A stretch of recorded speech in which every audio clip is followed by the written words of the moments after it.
All right, so today we're doing system design.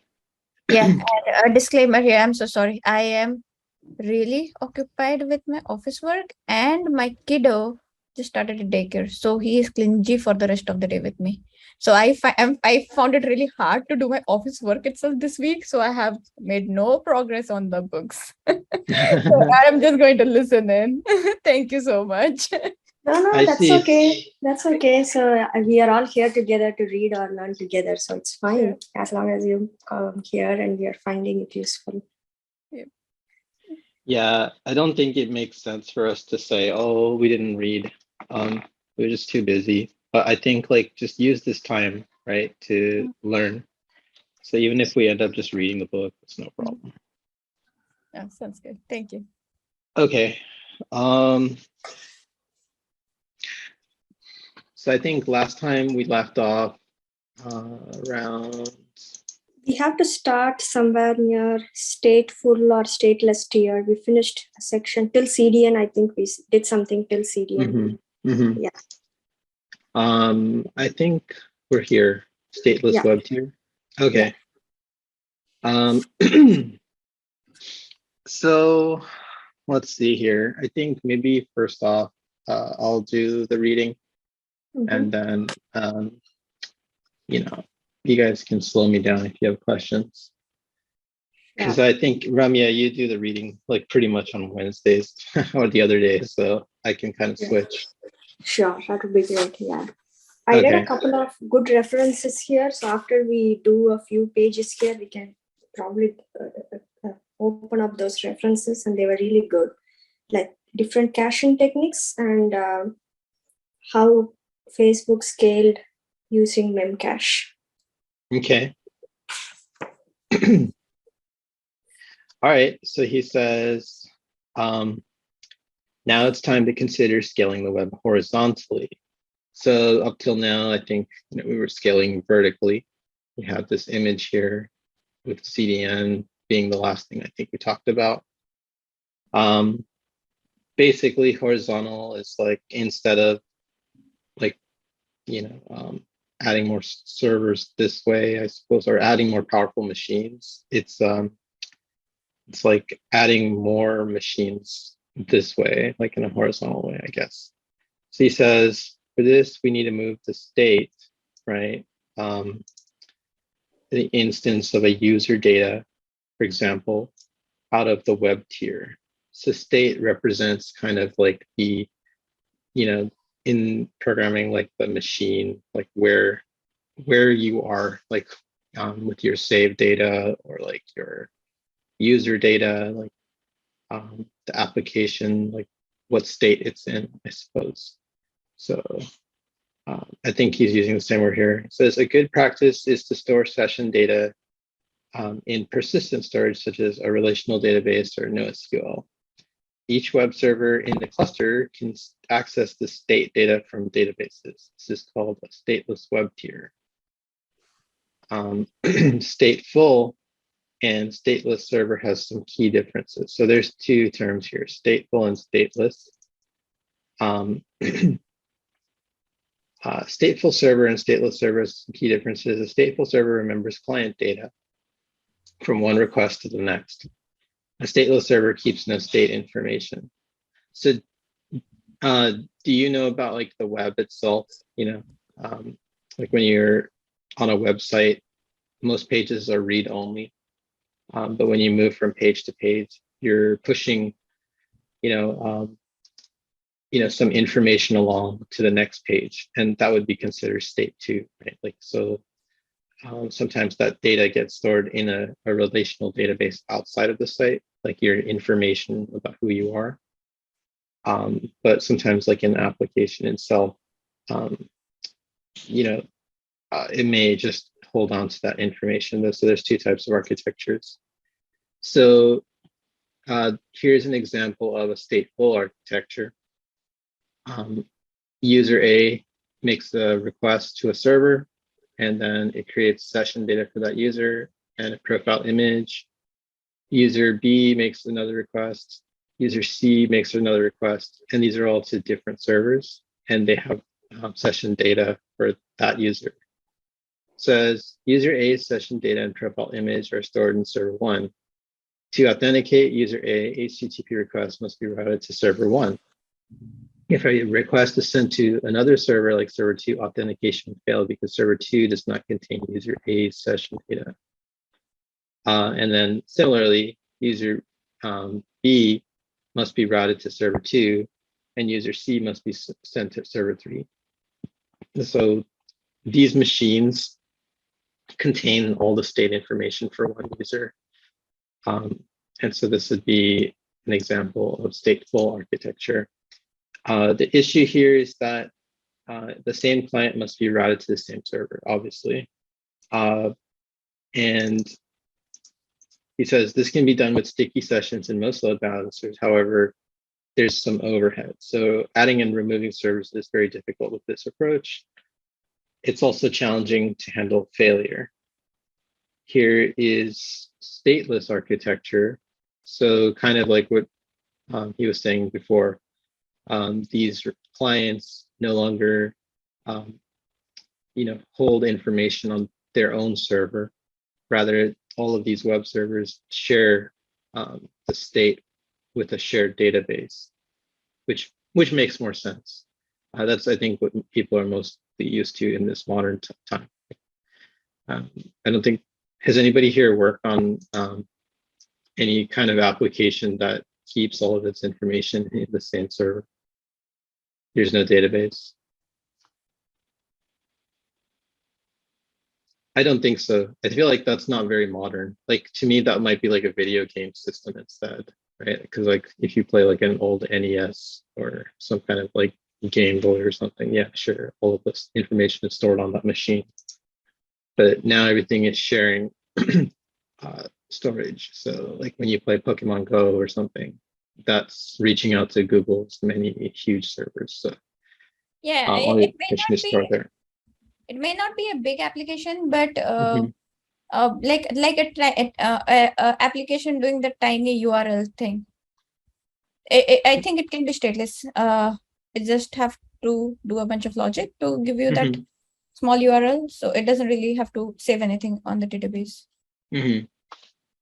That's correct. Yeah, so that would be like a good, like if you were, on like somebody's website and it was just like like a straight HTML site, maybe that might be kind of a.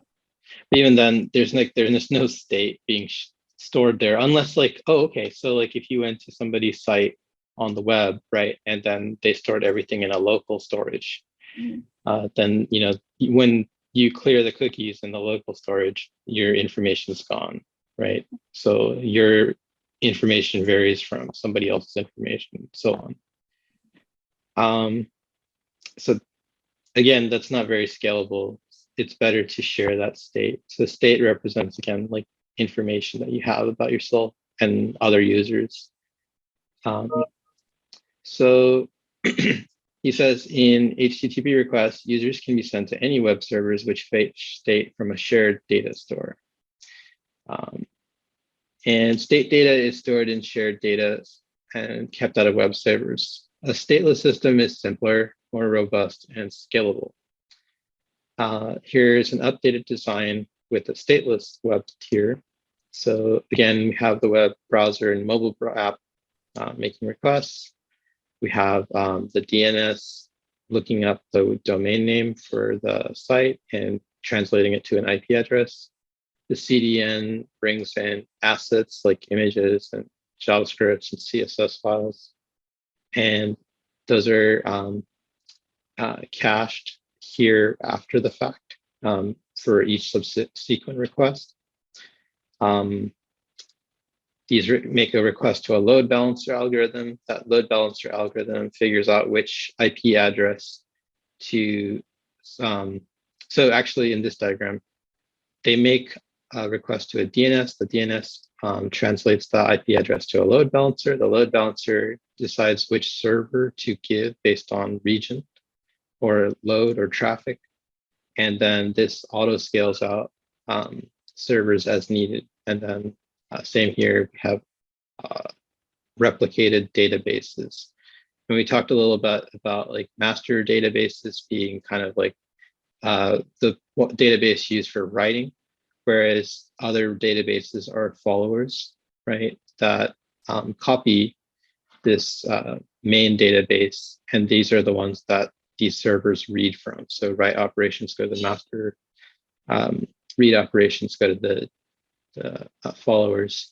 And sometimes like these followers can be a little bit behind.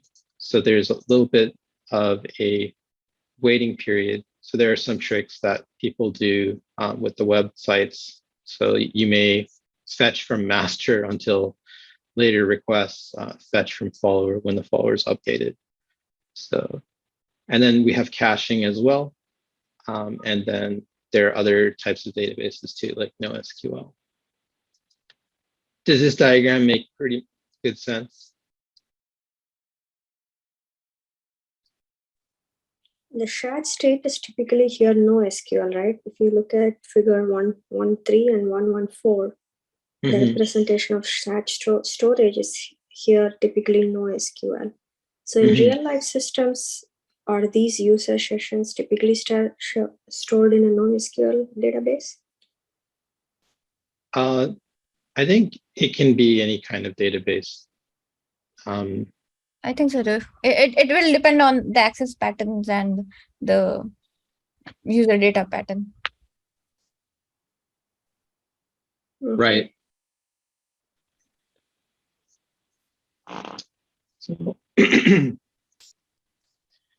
So, going on, basically, he says in this, he kind of re-explains what we were talking about. He says, we move session data out of the web tier to store them in a persistent data store.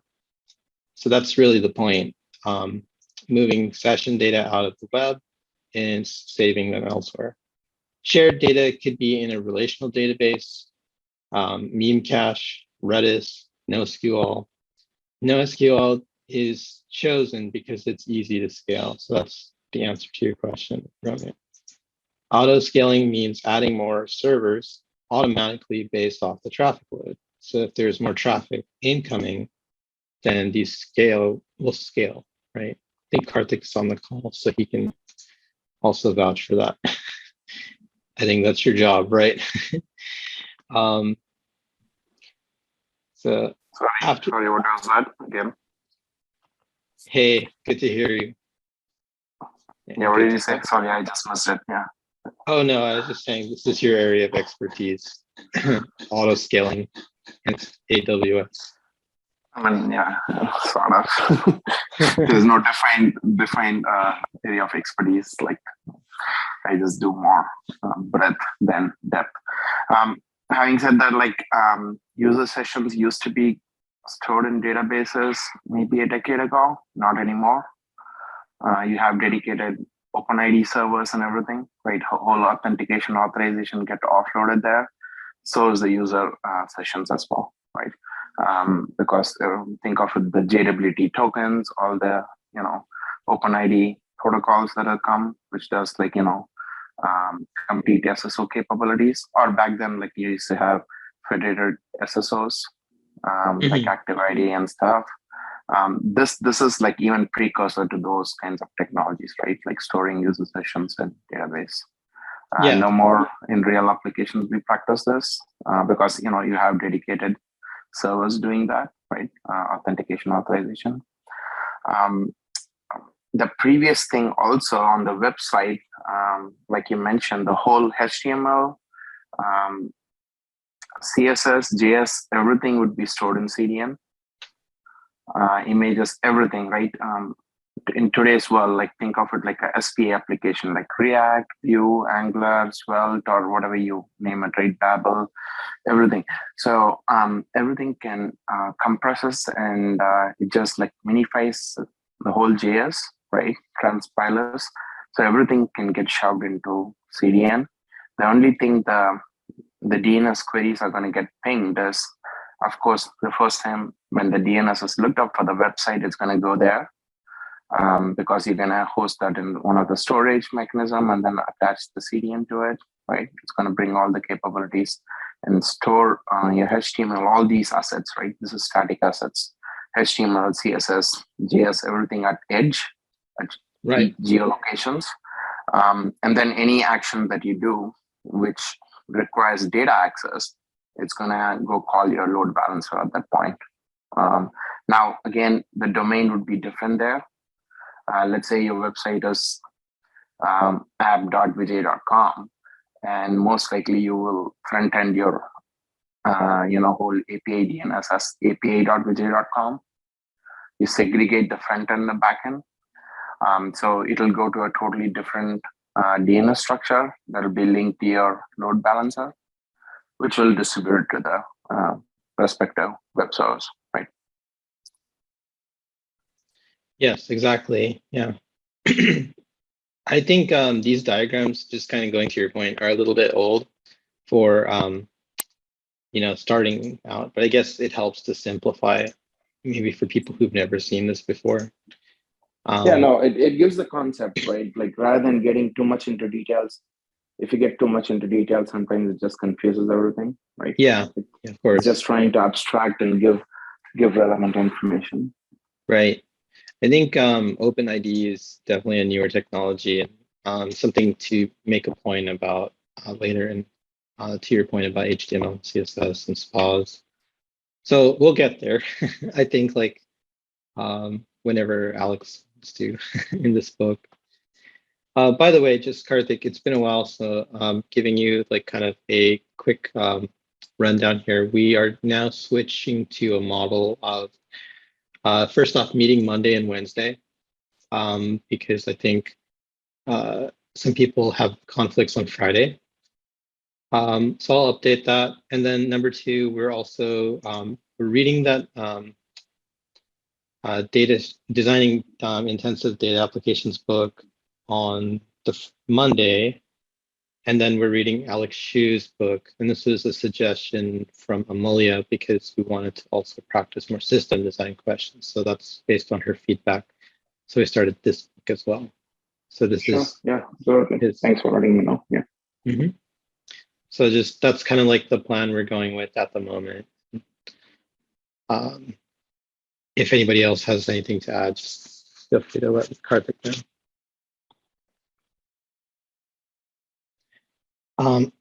So basically, yeah, we have this example here.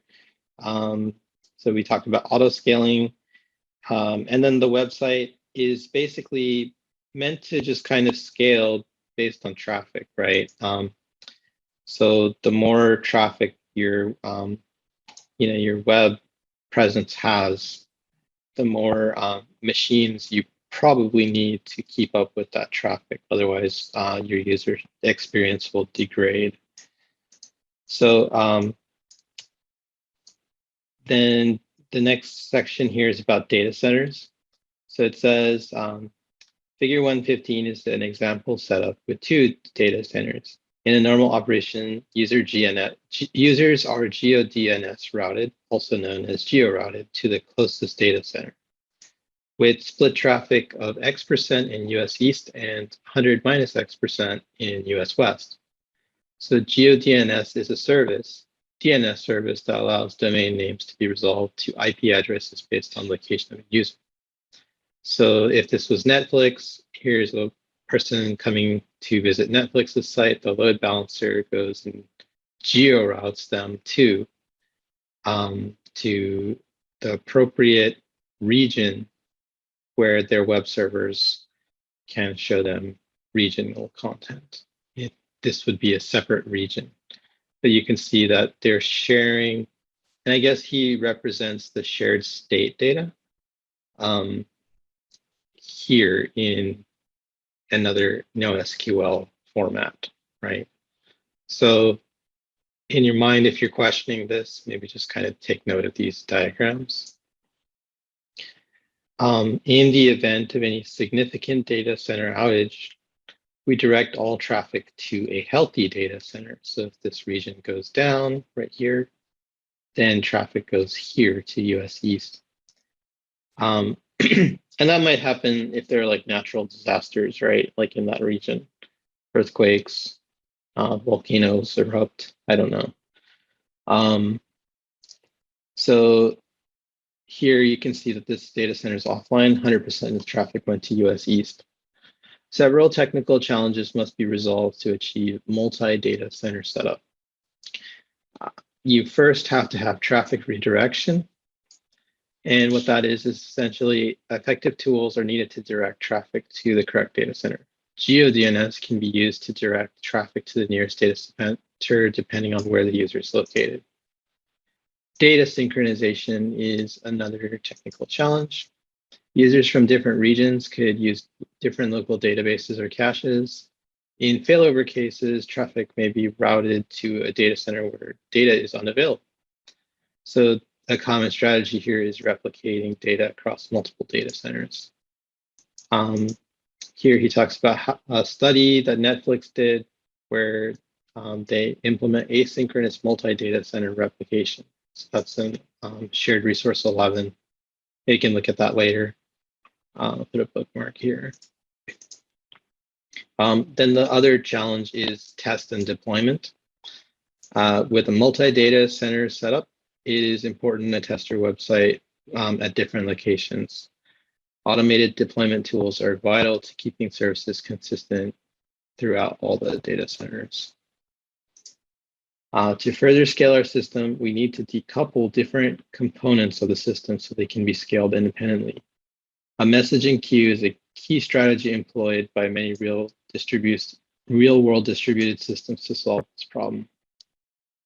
So what's a messaging queue?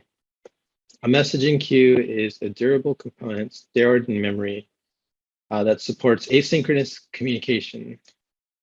So think of it as just basically being communication. It serves as a buffer and distributes requests, asynchronous requests. The basic architecture of a message queue is quite simple.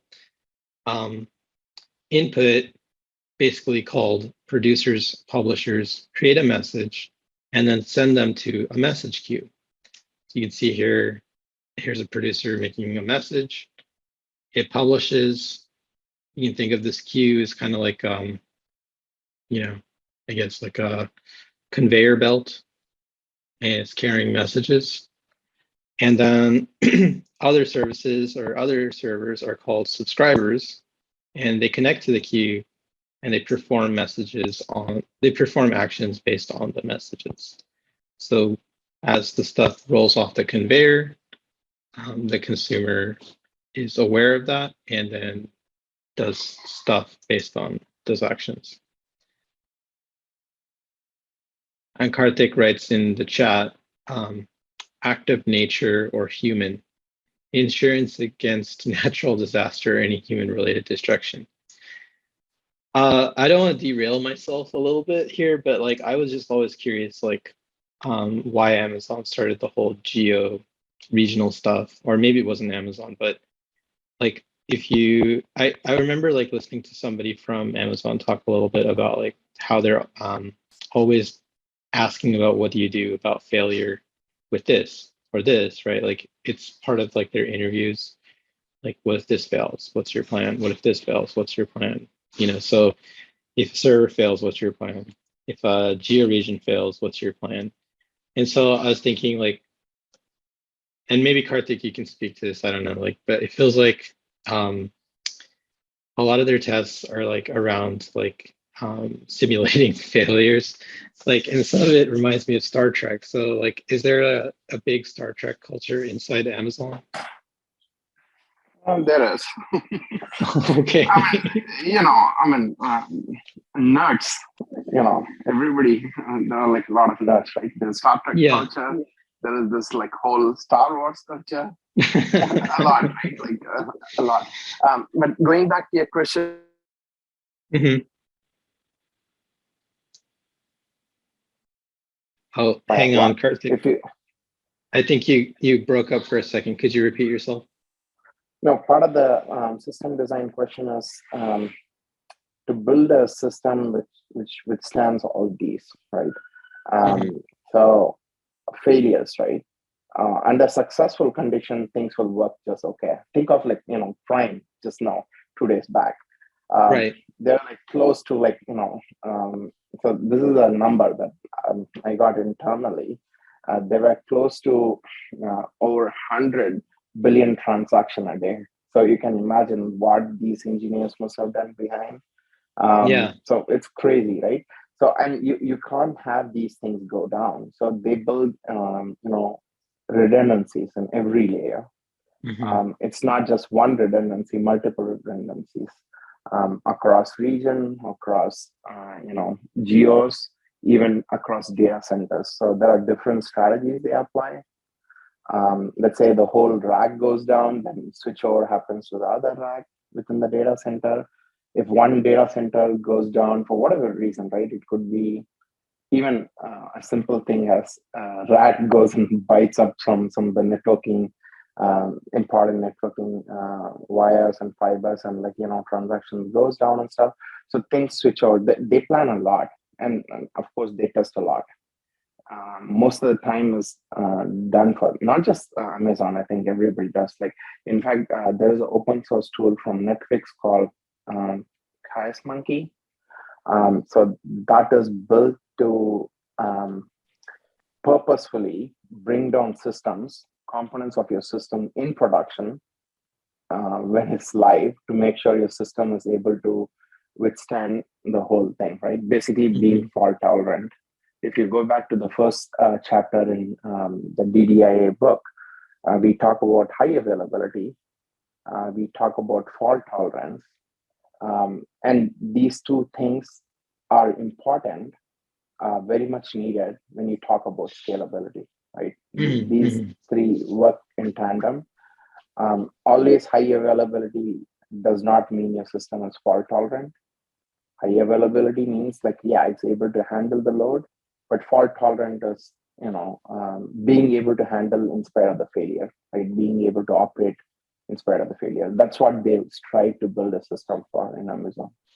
Right. At least from all the internal broadcasts. Right. Okay, good stuff. And yeah, like one last point that I was thinking was, the reason that they started the whole geo stuff, I guess, was just because, they wanted to obviously have Amazon around the world. But there's, I think, a question somebody asked, like, what do you do if all the geo centers are down on Earth? What happens if Earth goes down? And somebody was saying, that's why Amazon wants to go to the moon. So maybe part of the strategy is to build data centers on other planets. And that's where the Star Trek stuff comes from. I think geos address a lot of different things. One is compliance. Let's say you cannot host any data outside Europe, right? If you are hosting an application, the data should reside in Europe. It boils down to compliance. Second, it boils down to latency as well, right? Sure. Calling someone from Far East and South East Asia or Australia, coming all the way to North America, hitting the servers, going back in spite of all the BGP protocols available, which is going to access your system in faster pathway, but still, there's going to be significant latency involved. So, of course, co-locating servers across close enough, mimicking it, so you can reduce latency. So those are some of the things that quickly comes to my mind. Right, that's the more realistic answer. Mine was just more like adding some fun to that answer.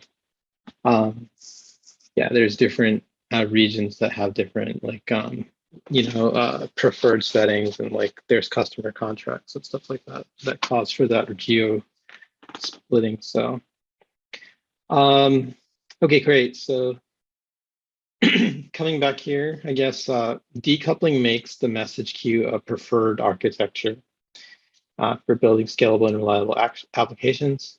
With a message queue, the producer can post a message to the queue, and when the consumer is unavailable to process it. So consumers can read messages from the queue even when the producer is unavailable. So these are some advantages of decoupling. He says, consider the following use case.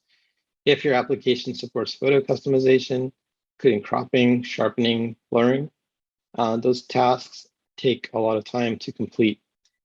In this next figure here, web servers publish photo processing jobs to the message queue. So a processing job.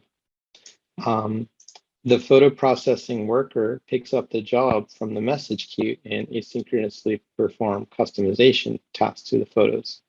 The producer and consumer can be scaled independently. So these are web servers making a message, publishing it, saying, hey, we want to do some photo processing, and other servers start doing that as it goes through the conveyor belt. When the size of the queue becomes large, more workers are added to reduce the processing time.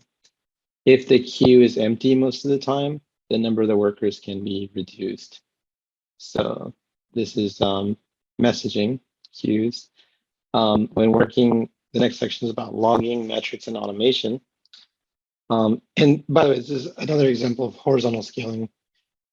So just putting that out there. So logging, metrics, and automation is the next section.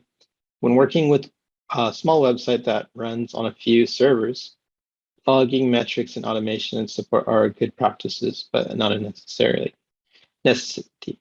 However, now that your site has grown to a large business, investing in those tools is essential. Logging is basically monitoring things like error logs.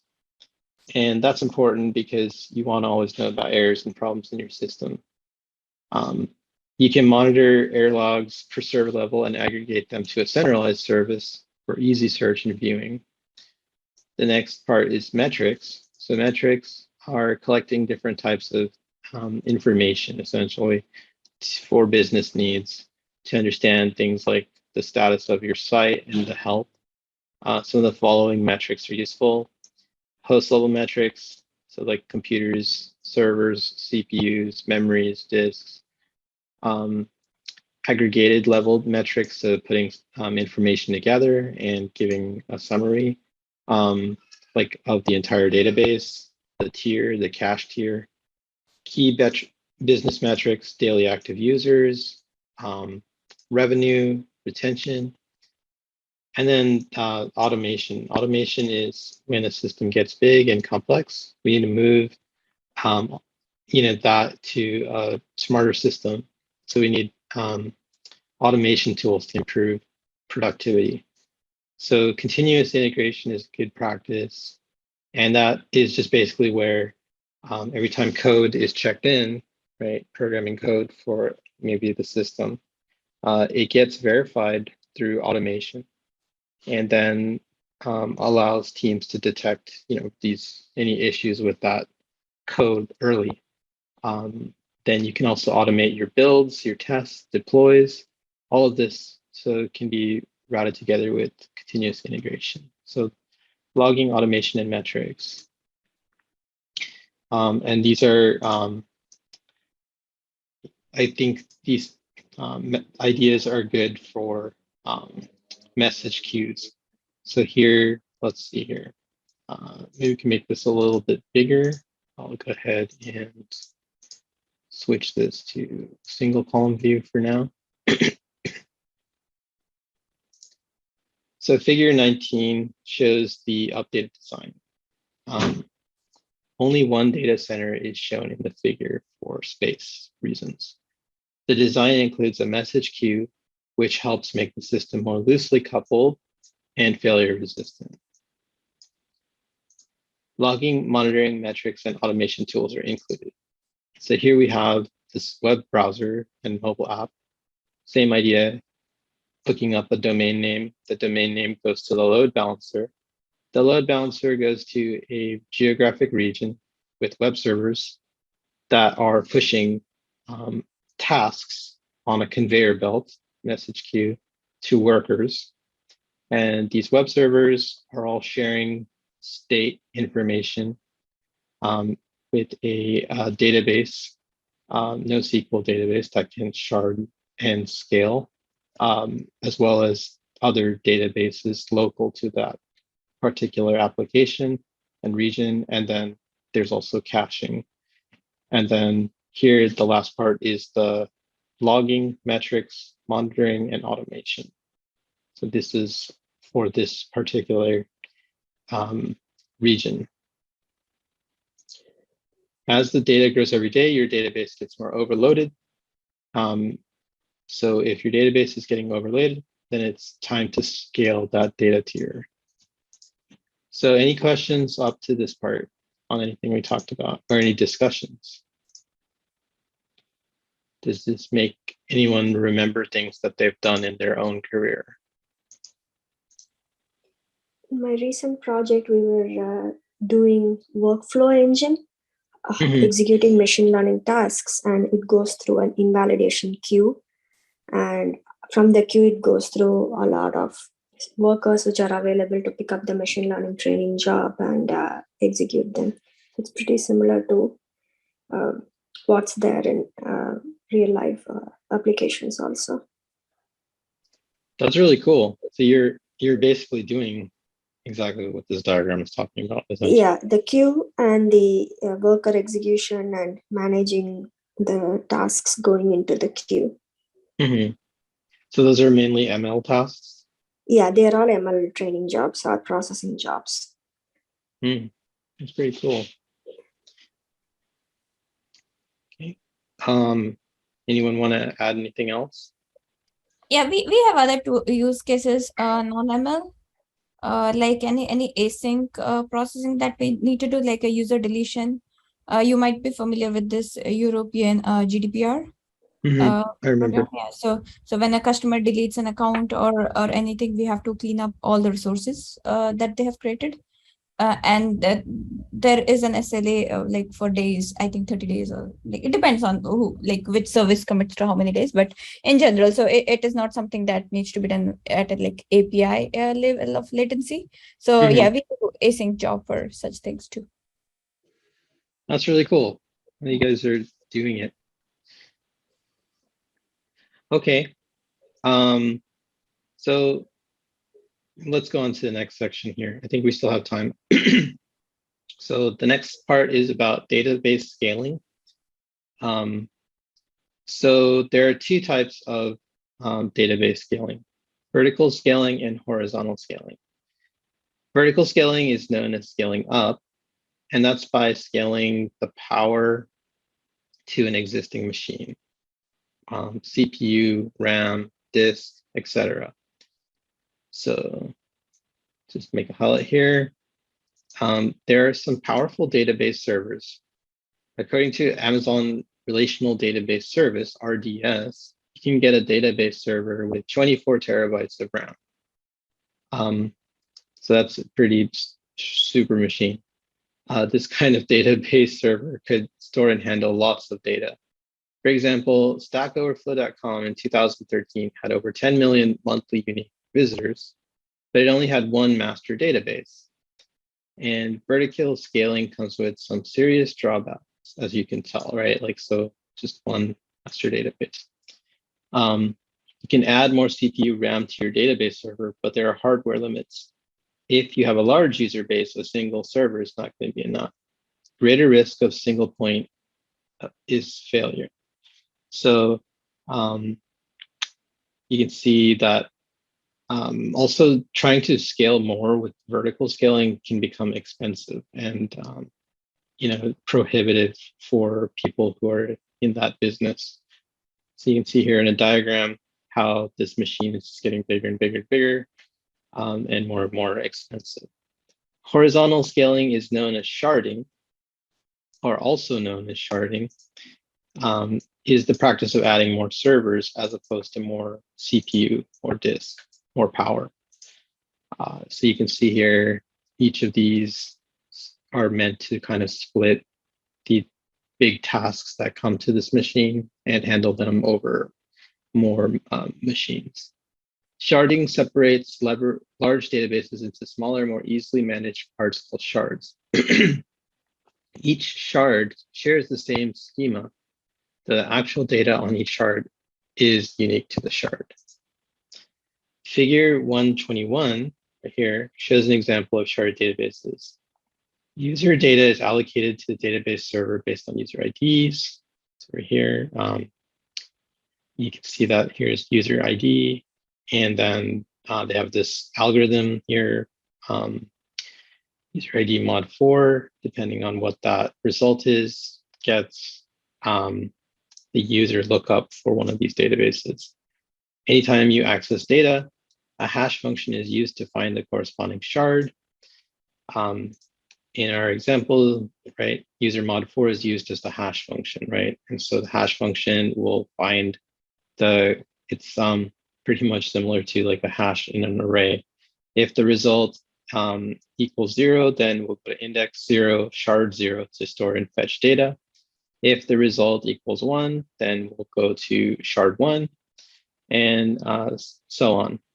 So here you can see shard 0, shard 1, shard 2, and shard 3 have different tables of users with IDs. So this one has 0, 4, 8, 12. This one has 1, 5, 9, 13.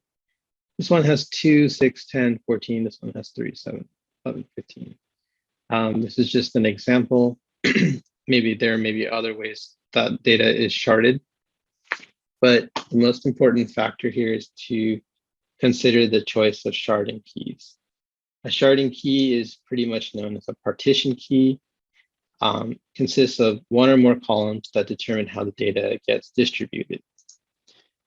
As shown in figure 122, user ID, and let's see if we can put this together, is the sharding key. So that's the sharding key. And then basically, a sharding key allows you to retrieve and modify data efficiently. And it's done by routing database queries to the correct databases. When you choose a sharding key, one of the most important criteria is to choose a key that can evenly distribute data. Sharding is a great technique meant to scale the database, but it's far from a perfect solution. There are complexities. So some of the complexities include resharding data, celebrities, I will get to that in a second, and then normalizations and joins or denormalizations. So first off, resharding data is when a single shard can no longer hold more data due to rapid growth. Certain shards may be experiencing some exhaustion, and that could be due to uneven data distribution. When a shard exhaustion happens, it requires updating the sharding function and moving data around. Consistent hashing, which he's going to talk about later, is a technique used to solve this problem. So the next part here is celebrity. This is called the hotspot key problem. Essentially, this is when excessive traffic goes over to a specific shard because people are searching for a celebrity like Katy Perry, Justin Bieber, and Lady Gaga, especially if they're all on the same shard. For social media applications, that shard will be overwhelmed with read operations. So to solve this problem, we may need to allocate a shard for each celebrity. Each shard may even require more partitions. So sharding is definitely complex, as you can see. Then the last part here is about denormalization. So normalization is basically spreading, like, in SQL, like information across different tables, whereas denormalization is like keeping it all in like one shard. Karthik adds, rebalancing is making sure data is sharded across nodes. Right. Do you want to, I don't know, like, do you want to say anything, or do you want me to just keep going? Not just, yeah, no, that's fine. You can, I just wanted to leave that information so you can keep running, but not just only when it gets exhausted. Also, the main condition is, remember, these are all highly scalable databases, right? A node can get added, node can get deleted, right? Removed, basically, from the whole cluster. So that demands the sharding completely, right? Rebalancing act where it needs to move data from one to the other. And of course, there are replicated data across in different nodes, right? It's not just only one node has the information. For example, node 1 has just a simple example of if it's employee from 1 to 25,000, and then that data lies elsewhere in other two nodes as well, based on the quorum and stuff. So, it's a little more complicated. Yeah. Okay. Yeah, for sure. So those are all important for this first topic here, resharding. Essentially, even for just simple CRUD operations, resharding data is important. Yeah, Vijay, you can probably pause the recording. I think both of them, Ramya and Yeah, I just saw Shubha that. left. Yeah. So I think this is a good spot to stop. Mhm. Yeah, just ultimately, we were almost done with the chapter here. So I could probably just What was finish this the first chapter called? Yeah, go ahead. What was this first chapter name? Scale from 0 to millions of users. I can go back to the beginning. So this, again, is Alex Shu's book, System Design Interview, an Insider's Guide. Scale what? Generalized scaling from 0 to million users? Mhm. How would you? Okay, all right, yeah, got it, understood. Yeah, so just basically, this one is more like a workbook in the sense that he gives kind of like an introduction, and then there are examples that people can look at for, you know, let's say you were asked in an interview, how would you design, a message queue? How would you design YouTube? How would you design a chat system? Like any kind of design, right? Mhm. He kind of goes through some of these like popular questions that get asked, and then he talks about how he would do it based on, like this background information he gives in system 1 or chapter 1. Sure, yeah, makes sense. Yeah. So it's a good workbook alongside designing data intensive applications. And I think like that was kind of like the feedback I was getting before the break. Right, yeah. Yeah, I we remember. needed more practical than like theoretical. So that's where we are. No, Okay. good stuff. Yeah. Yeah, Good stuff. and always good to talk to you. Feel free to, reach out to me. I'm like I was saying, like I basically was onboarding this last 2 weeks and feel like I'm in a better spot now. Nice, So nice. can definitely resume with Hit a me lot up of in things. the Discord or anything, man. Like Mhm. if you need any help at all. Not that Of course. I know everything, but I can try to help if I know. Okay. Yeah. Will do. All right, Karthik. All right, I man. guess I'll see you Easy. afterwards. Okay. Yeah, that's good. Take care. Bye-bye. Bye.